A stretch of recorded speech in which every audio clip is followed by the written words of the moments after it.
We went and got ourselves a brand new caboose. Ain't she shiny?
Well, plugging away at these windows and doors.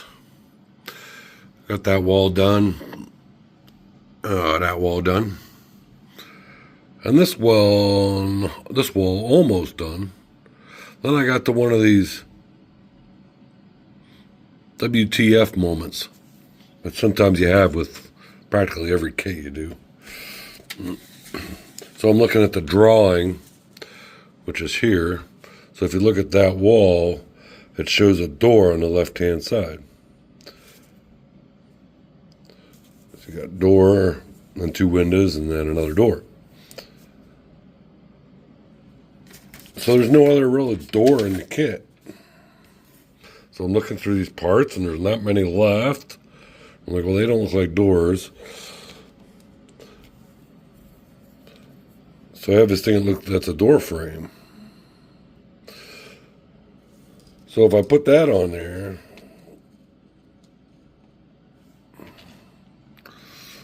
and then put the window in there, suddenly it kind of all makes sense. But I don't really like it. I don't know. It's kind of weird looking. I'm just not a fan.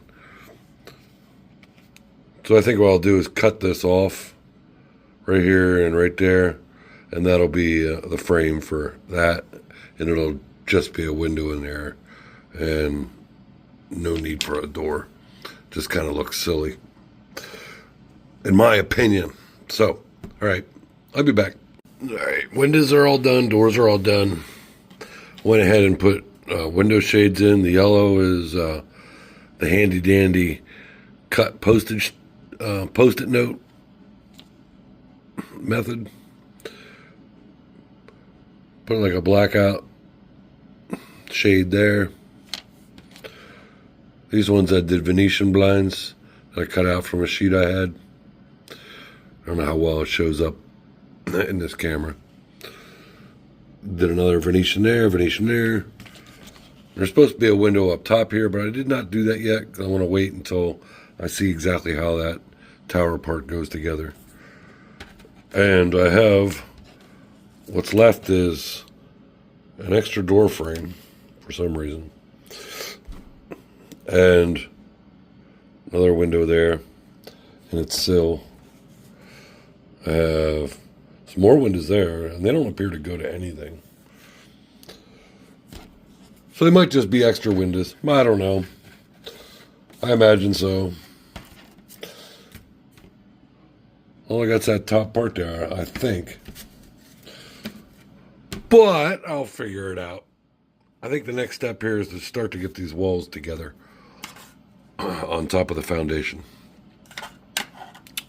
So I guess that's what I'm going to tackle next.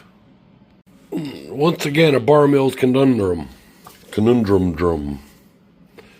Well, even though I test fit all the walls with the bracing to make sure everything fit right, I guess I should have tested the walls to the foundation.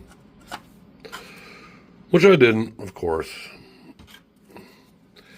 This piece I had to cut 1.5 scale feet off the bottom of the bracing,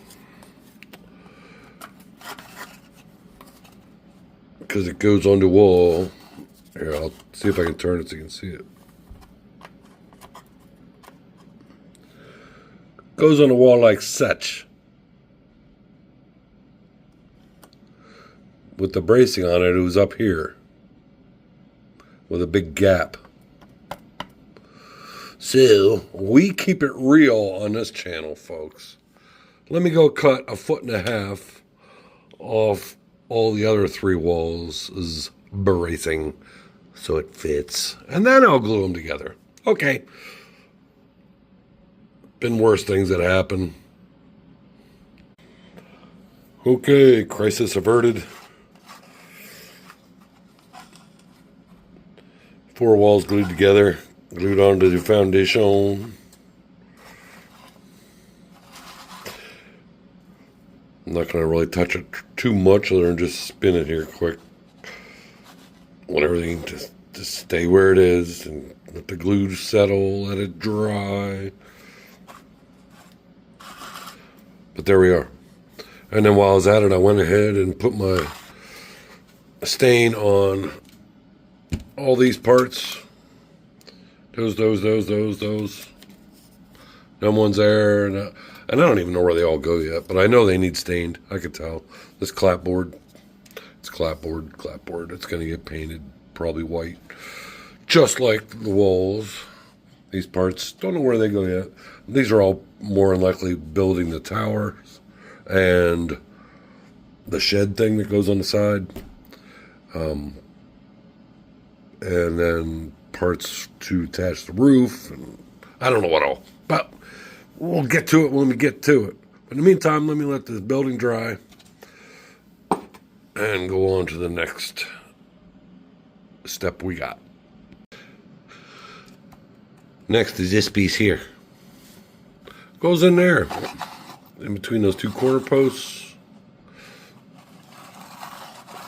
That fit with no problems. So I'm just going to adjust it slightly before the glue sets. Make sure it's all squared.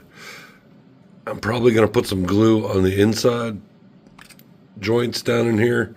I want this piece to be really strong. Because I have a feeling I'm going to be pushing parts into these holes. I don't want it to give loose. So I'm going to try to make it as strong and sturdy as possible. That's that part. All right, remember this corrugated siding? I thought it was roofing, but it's going to be siding for one of the towers on the roof. So now that it's been primered, and while I'm waiting for glue to dry on the walls over there, I'm just going to go ahead and give this a shot or a light coat of this tin color, metallic paint, so it looks like metal instead of gray molded plastic with primer on it. So we'll make it look like metal, and then I'm going to rust it up some. I'll show you how I do the rusting for these. All right, let's get this paneling rusted up. The metal paint's all dried, tin paint. Now for rusting, I do many different ways of rust, using many different types of stuff. So all this stuff here is one of my go-tos for rust, but I'm not locked into like anything. So I just kind of go with the flow and experiment a little bit, and I Google pictures of like rust. So I Googled rusted corrugated metal under images. Went and looked at it, and there's some that's so rusted and old that it's almost black, and some that's so new it's really light orange. So all these colors of stuff is utilized on this for me today. So I have pan pastels. I don't know if I'm going to use them. This is like a newer rust. It's a real dark rust. Here's like a red rust. Might use them, might not, but I think I'm going to do paints with this one, just for the heck of it. So, this is another thing. This came from Micromark, like from years ago, and years ago. It's just a rust wash, and it's an alcohol wash. I don't think I'm going to use that. But I could. I might go back to it. We'll see. But I'm going to start putting a little bit of paint on this lovely coffee lid. This is a acrylic paint called, from Anita's, called Espresso Bean. And it's a dark brown. So we'll start with a little bit there. Then we have a burnt umber, which is a little lighter than that.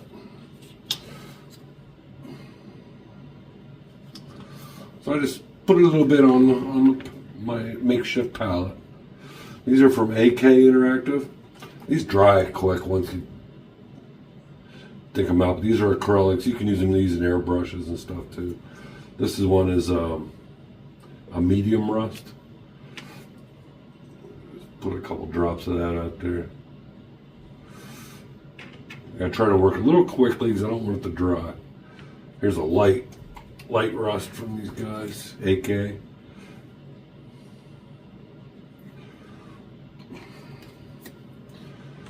And here's a darker rust. You almost can't go wrong rusting stuff because it rusts in such weird patterns. Something like this section here could be completely super dark brown rust, and then you have a bare patch of pure metal. It looks like it's brand new still, and with no rust at all on it. It's just weird how rust reacts to the elements on metal. And we'll put a little tiny bit of yellow here. This is a yellow ochre craft paint. So I got little bits of sponges torn off. I'm going to start with the dark. I'm going to dip it in there, kind of dip some of it off. And I'm going to go around the edges with this, just lightly tapping it.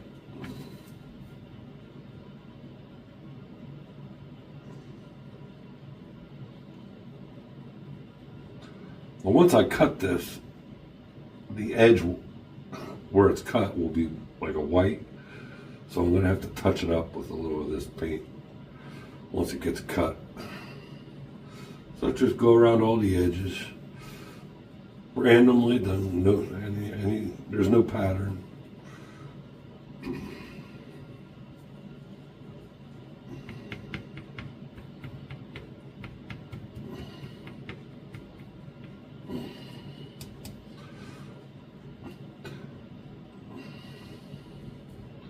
I'll take a little bits and just put them here and there.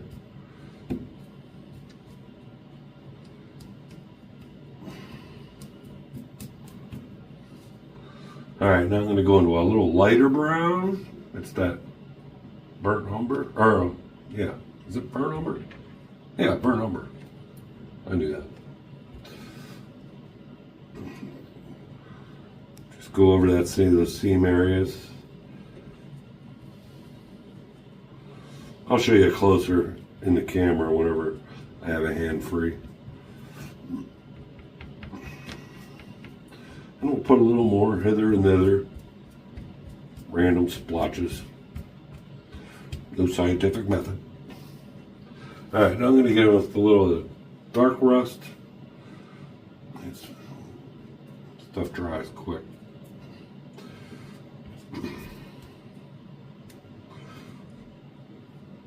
Give it little light taps.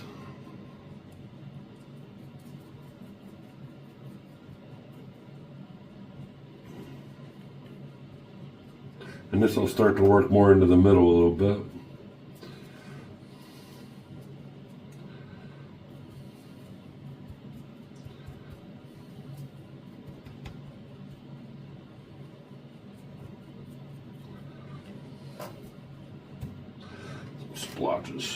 Splotches and splotches.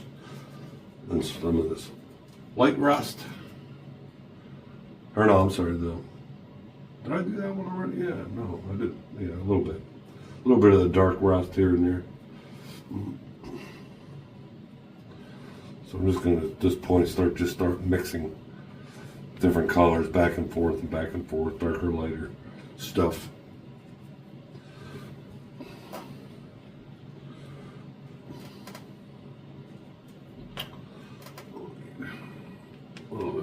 orange.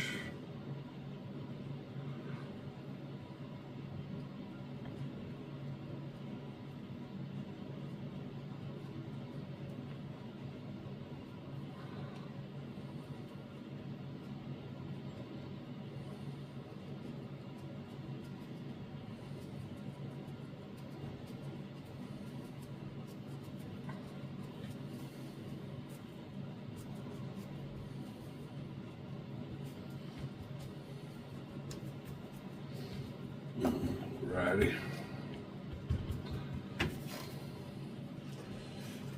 We're getting there. We go with a tiny bit of this yellow, just a tiny bits here and there.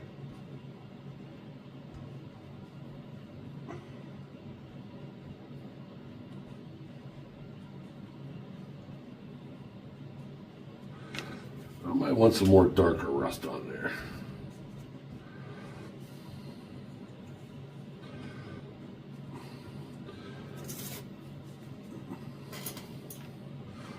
Get back to this, the first one we used.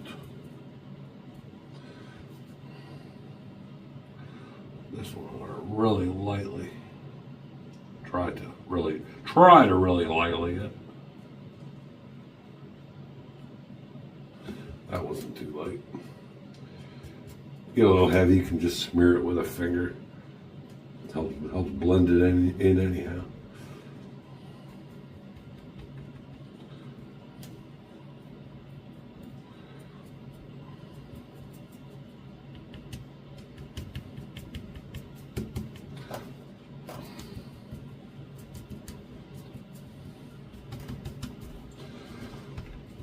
Any places that I think look too much solidly one color, I'm going to add a difference to it. Just a little bit. Add a little bit on top. Blending and blending.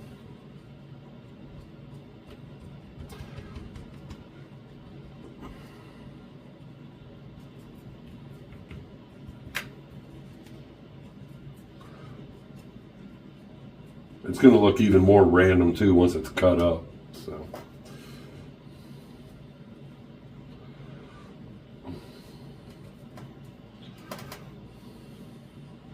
I just want to, out of curiosity, this stuff is so old. Let me see what this does. This alcohol stuff, rusty alcohol. I know a brewery called Rusty Rail. All right.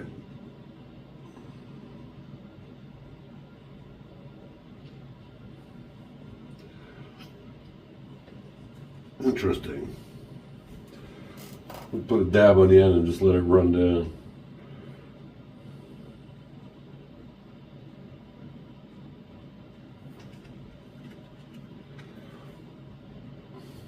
Hey, the more the better.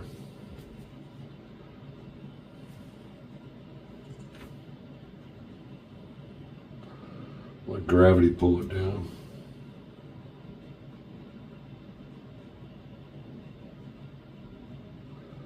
This adds another touch of variety. Pretty cool.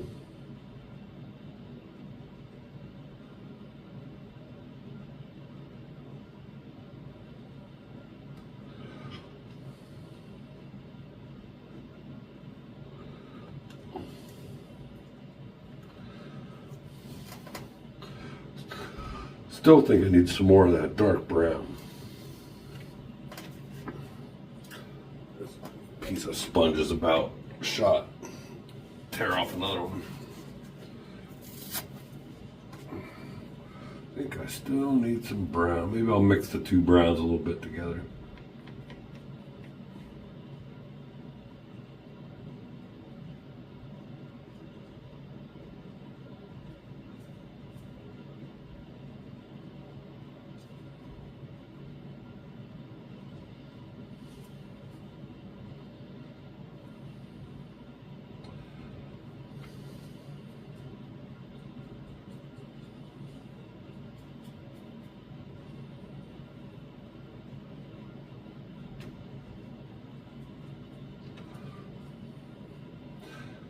So this is one method out of about a million methods to rust stuff.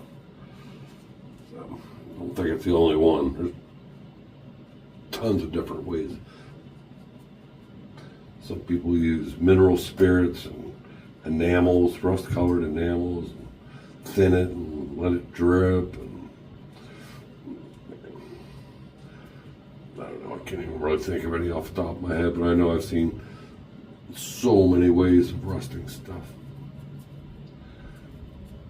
There, I helped blend it some more. Really leave some bare spots.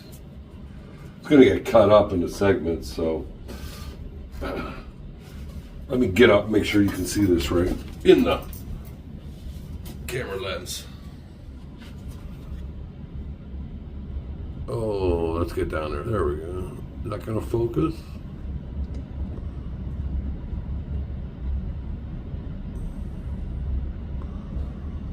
Somewhat, but I think it needs some more blending. Once you look at it close up like this. Just needs a little blending. I think what I'm going to do is take a brush with some alcohol, just alcohol, and blend it a little bit. I'll try to. First of all, I got to dig out alcohol. Let's see, Jack Daniels, rum. No, not this. Here we go.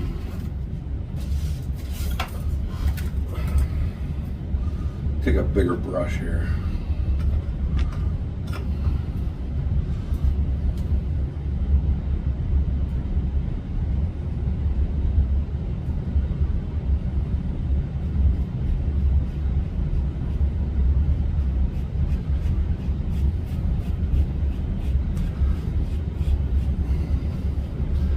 Could have probably done this when it was wet, but there we go. Starting to attack it a little, make it streakier instead of blotchier.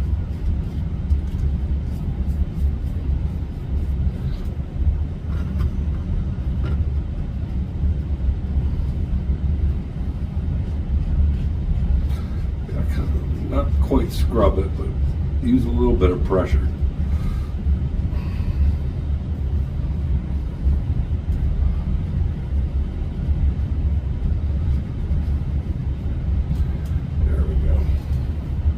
Of course, that didn't leave me very many bare spots, but that's all right. Put that away. Let me get the camera down. We'll look at it a little better.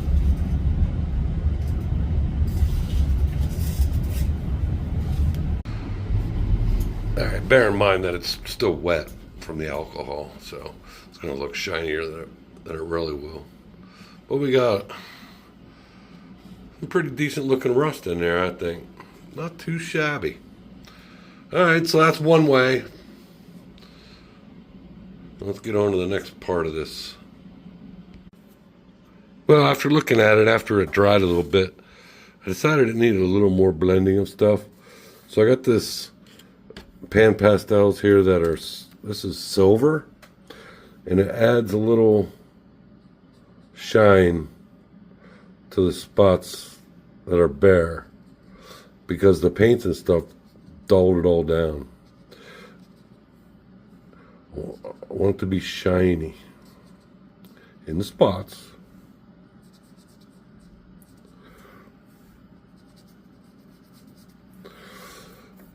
And I think this dark one, just add some streakings with it. Just adds a little more variation.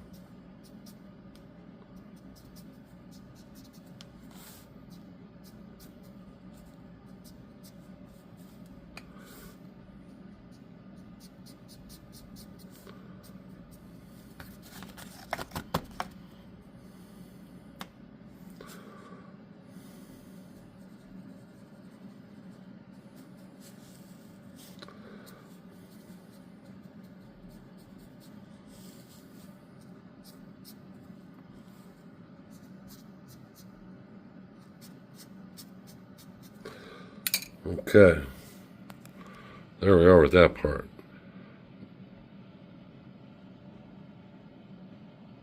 Much better, I think. Thanks for suffering through that. All right, next is to begin this rear tower assembly, as they call it.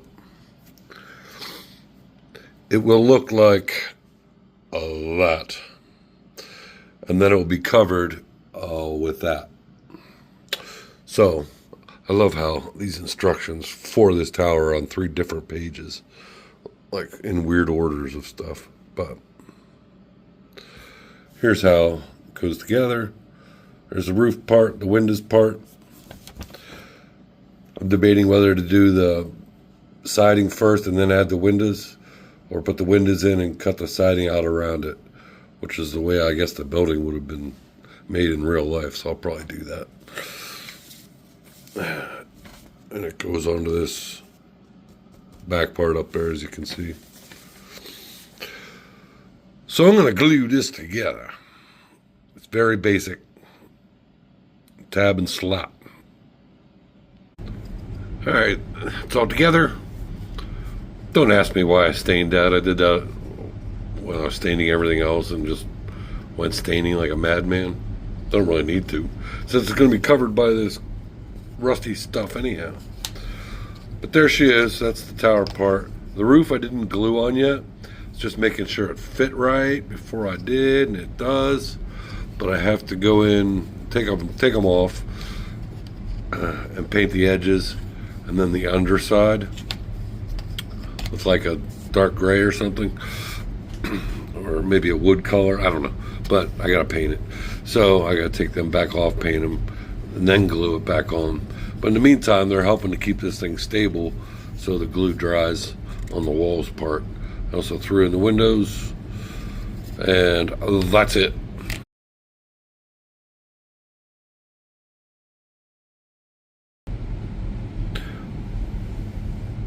Alrighty, I put these all these little squares in a pile here for me to use. I measured them with my scale ruler. If you don't have one of these, you probably should. Highly recommend it. But I made these scale 4 feet by 5 feet panels. I don't know if that's prototypical or not, but it should work just fine. Anyway, I did them 4 by 5. I cut them out. What I got to do next is just go around these edges with some brown paint and cover that color up. So we shall do that and then get them glued onto here. The only thing I'll have to watch is right there. That's a tab that goes into the roof section, so that cannot be covered up by these panels. So what I'll do is put them on here, starting at the bottom and working up, overlapping by a little bit. Excess trim, there'll probably be a little bit on the sides and down at the bottom, and certainly at the top here, where I'll just have to trim it with a pair of scissors. This is why I did not glue this roof on. It's still just sitting there. So I'll pull it off in order to do these panels. I'll use regular old normal super glue with a zip kicker accelerator if I need to. But I find super glue is probably the best thing for this type of project here. So I'll show you what it looks like after I'm all done, and then we'll wrap this chapter up. Well, here we are. Looking pretty good. Got them all super glued on there, trimmed up, ready to go. I even have 3 bonus panels. Woohoo! So look on my parts box. I keep everything, like a lot of model railroaders. Nothing wrong with a panel leaning up against the side of a building or a fence or a tree or laying on the ground for no apparent reason on your layout. So I keep them. Or they'll make a great little tiny roof for a shed or something. I don't know. But whatever. They go in the scrap box.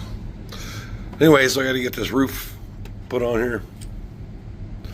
And then get the roofing material on top. But I will do all that stuff to start off the next chapter. For the glue I used was just normal, plain old, crazy glue from the supermarket. Didn't need any accelerator, it was fine.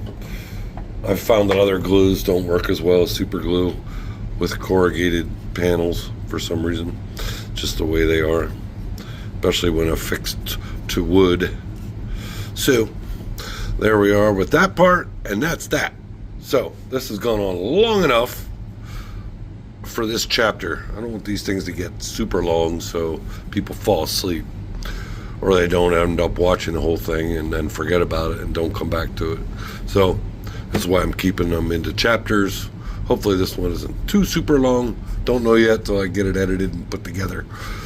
But we'll see you on the next one. Thank you very much for subscribing if you do. If you have any comments or questions, please leave them in the comment section, and I will get back to you. And hit that likes, that thumbs up button. It really helps things. Thanks. See you on the next chapter as we turn the page on this project.